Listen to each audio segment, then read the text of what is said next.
நினைக்காத. Hello friends, இன்றைக்கி மசாலா சப்பாத்தி எப்படி செய்யலான்னு பார்க்கலாம். முதல்ல அவங்கவுங்களுக்கு தேவையான கோதுமை மாவு அளவு எடுத்துக்கலாம்.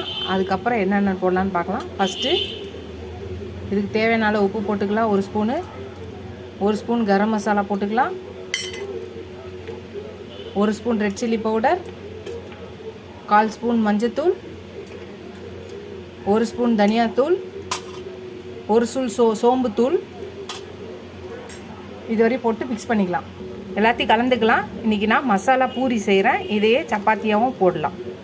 இன்றைக்கி மசாலா பூரி செய்ய போகிறேன். இது எல்லாத்தையும் போட்டு நல்லா பிசைஞ்சிக்கலாம். ஃபஸ்ட்டு எல்லாத்தையும் கலந்துட்டு அப்புறம் தண்ணி ஊற்றி பிசையலாம். ஹலோ ஃப்ரெண்ட்ஸ், எல்லாத்தையும் தண்ணி போட்டு மிக்ஸ் பண்ணியாச்சு. கொஞ்சம் இப்போ இந்த ஸ்டேஜில் ஒரு 2 ஸ்பூன் எண்ணெய் ஊற்றி பிசைஞ்சிக்கலாம். ஹலோ ஃப்ரெண்ட்ஸ், மாவு ரெடி ஆயிடுச்சு.